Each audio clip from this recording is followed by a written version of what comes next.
2016 SSC চাকরি বাতিল মামলায় এবার একটি নয়া মোড়।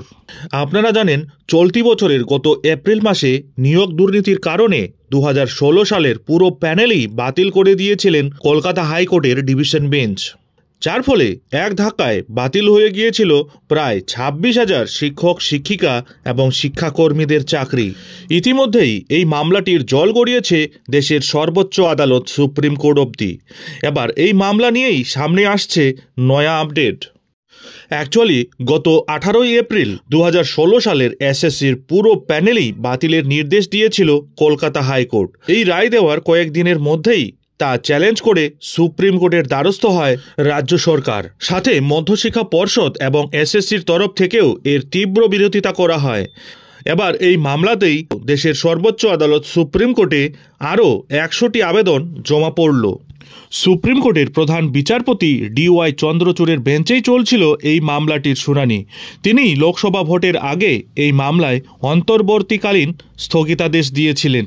অ্যাকচুয়ালি তৎকালীন বিচারপতি DY চন্দ্রচূড়ের আমলে এই মামলাটি একাধিকবার পিছিয়েছে।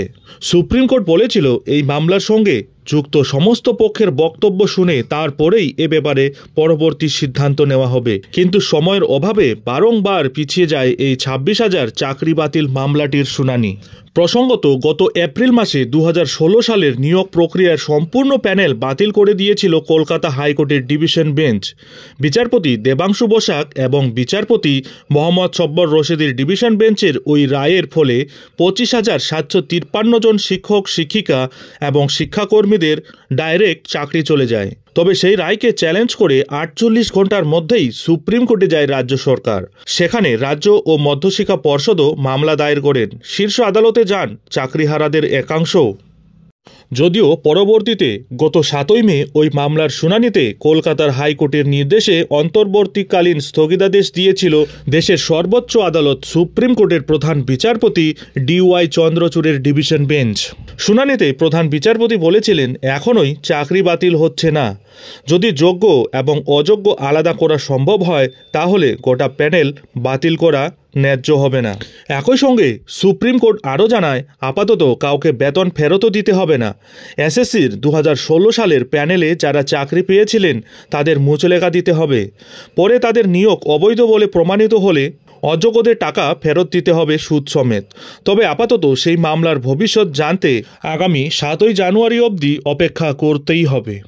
আর ইতিমধ্যে এই মামলার পরবর্তী শুনানির আগেই খবর পাওয়া যাচ্ছে হাইকোর্টের নির্দেশকে চ্যালেঞ্জ করে শীর্ষ আদালতে আরও মামলা দায়ের করেছেন সুদীপ পরেল সহ আরও 93 জন মামলাকারী। আগামী বৃহস্পতিবার ওই মামলাগুলি শুনানির তালিকায় রয়েছে বলে খবর। এদিকে আগামী 7 জানুয়ারি দেশের সর্বোচ্চ আদালত সুপ্রিম কোর্টের প্রধান বিচারপতি সঞ্জীব খান্না ও বিচারপতি সঞ্জয় কুমারের ডিভিশন বেঞ্চে চাকরি বাতিল সম্বন্ধিত মূল মামলার শুনানি হওয়ার কথা রয়েছে। মামলার সঙ্গে যুক্ত আইনজীবীদের অনুমান, এই 100 জনের আবেদন শুনানির তালিকায় থাকলেও শেষ অবধি শুনানি হওয়ার সম্ভাবনা কিন্তু খুবই কম। মূল মামলার সঙ্গে যুক্ত করে আবেদনগুলি শুনতে পারে দেশের সর্বোচ্চ আদালত। সুদীপের দাবি, কলকাতা হাইকোর্টের 26,000 চাকরি বাতিল মামলা নিয়ে রায়ের বিরুদ্ধে মন্তব্য শোনা হোক। আর এদিকে সুপ্রিম কোর্ট সূত্রে জানা যাচ্ছে, এর আগেও এসএসসির চাকরি বাতিল নিয়ে প্রচুর আবেদন জমা পড়েছে। ইতিমধ্যেই সেই সংখ্যা 1000-এর কাছাকাছি পৌঁছে গিয়েছে। অন্যদিকে এসএসসি চাকরি বাতিল মামলার গত শুনানিতে মেটাডেটা খুঁজে বের করার নির্দেশ দিয়েছিল দেশের সর্বোচ্চ আদালত সুপ্রিম কোর্ট। এই মামলায় যোগ্য অযোগ্য চাকরি প্রার্থীদের বাছাই করার মাপকাঠি হিসেবে যে OMR শিটের কথা বলা হচ্ছে সেটার সত্যতা নিয়ে বহু প্রশ্ন উঠে গিয়েছে।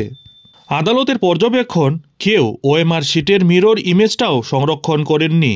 ফলে এক্ষেত্রে একমাত্র ভরসা মেটাডেটা।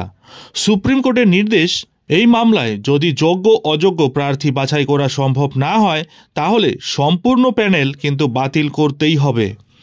তাই আগামী 7 জানুয়ারি মামলার পরবর্তী শুনানির আগেই মেটাডেটা খোঁজার নির্দেশ দিয়েছে দেশের সর্বোচ্চ আদালত সুপ্রিম কোর্ট। এদিন এসএসসি 26,000 চাকরি বাতিল মামলা রাজ্যের সরকারি কর্মচারীদের দীর্ঘ দিনের বকেয়া ডিএ মামলা এবং ওবিসি সার্টিফিকেট বাতিল মামলা সুপ্রিম কোর্টে উঠতে চলেছে। এদিন দেশের সর্বোচ্চ আদালত সুপ্রিম কোর্টে রাজ্যের লক্ষ লক্ষ মানুষের এই হাই ভোল্টেজ মামলাগুলির শুনানি হওয়ার কথা রয়েছে। 26,000 চাকরি বাতিল মামলার মতোই লক্ষ লক্ষ রাজ্য সরকারি কর্মচারীদের দীর্ঘদিনের বকেয়া ডিএ মামলাটিও প্রাক্তন বিচারপতি DY চন্দ্রচূড়ের আমলে একাধিকবার পিছিয়ে গিয়েছিল। সময়ের অভাবকে অজুহাত দেখিয়ে 2 বছরে একই কারণে মোট 13 বার পিছিয়েছে এই মামলাটির শুনানি। তাই কনফেডারেশন অব স্টেট গভর্নমেন্ট এমপ্লয়িজের সাধারণ সম্পাদক মলয় মুখোপাধ্যায় এবার হুঁশিয়ারি দিয়ে জানিয়েছেন, আগামী 7ই জানুয়ারি এই ডিএ মামলার শুনানি যদি না হয় তবে দেশের সর্বোচ্চ আদালত সুপ্রিম কোর্টের প্রধান বিচারপতি সঞ্জীব খান্নাকে এ ব্যাপারে তারা চিঠি লিখবেন। তাছাড়া ওবিসি সার্টিফিকেট মামলাটিও একই দিনে উঠতে চলেছে শীর্ষ আদালতে। এরই মধ্যে অনেকেই আশা করছেন বিচারপতি সঞ্জীব খান্না বিচারপতির আসনে বসার পরেই একাধিক চরম পদক্ষেপ নিয়েছেন। পুরনো মামলাগুলিকে যাতে অতি দ্রুত নিষ্পত্তি করা যায় তার জন্য কড়া পদক্ষেপ নিয়েছেন। তাই আশা করা হচ্ছে এবারে হয়তো রাজ্যের এই সব গুরুত্বপূর্ণ মামলাগুলির শুনানি আগামী 7ই জানুয়ারি অবশ্যই হবে। এখন দেখার বিষয় হলো আগামী 7ই জানুয়ারি কি হতে চলেছে, নজর থাকবে সেদিকে। যাই হোক, এখন এখানেই শেষ করছি।